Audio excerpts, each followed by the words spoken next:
Today, we discuss the case of the whistleblowing city engineer.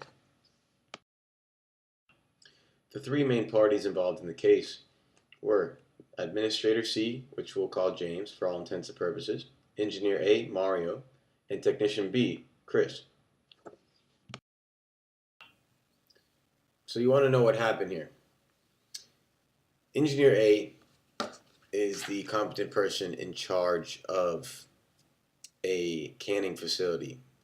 This canning facility tends to discharge a certain amount of waste, and this waste is contained in ponds, which during canning season there is a large amount of waste that's discharged into these ponds, and if this coincides with the rainy season, this is a potential problem at hand. Engineer A, Mario, notices that this problem is incurring, so he notifies Administrator C, James, his higher up, as well as privately he notifies other officials within the city. He also offers solutions to what they can do to mitigate this type of problem. After the administrator, James, sees that Mario could possibly hinder production, he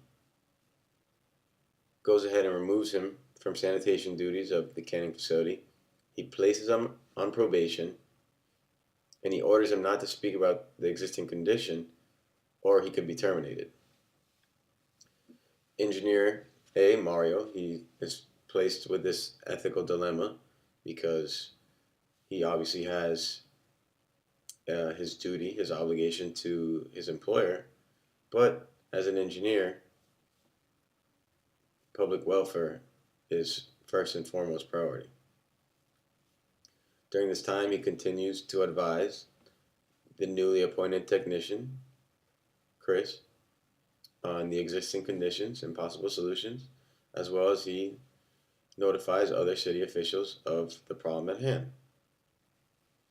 The condition continues to exist, and the future of the public continues to be at risk. So, what happens next?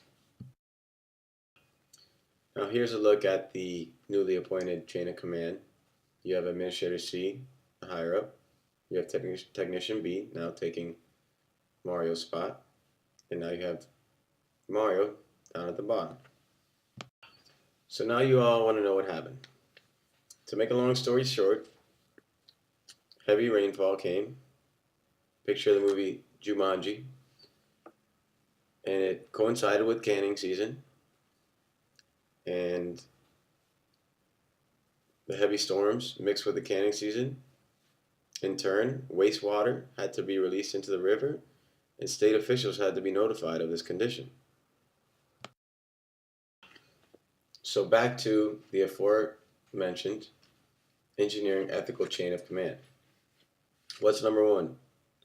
Public welfare. Not your employer, not your client. Public welfare. So, did Mario, the engineer, act ethically by allowing this condition to exist, knowing that no one was doing anything about it? Let's let NSPE Code of Ethics be the judge. According to Section 1.1, engineers in the fulfillment of their professional duties shall hold paramount the safety, health, and welfare of public in performance of their professional duties.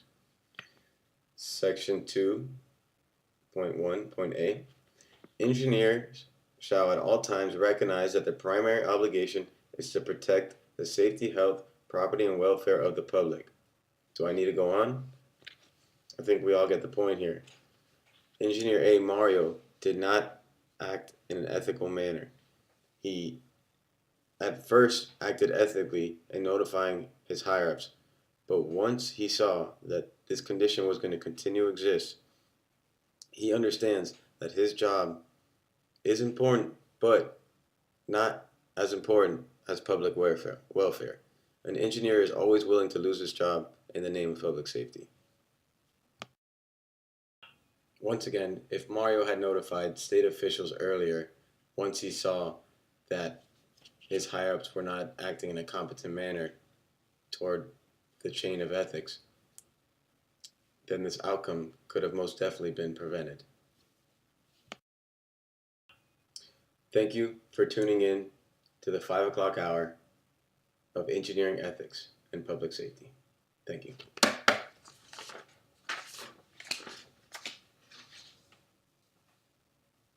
Cut.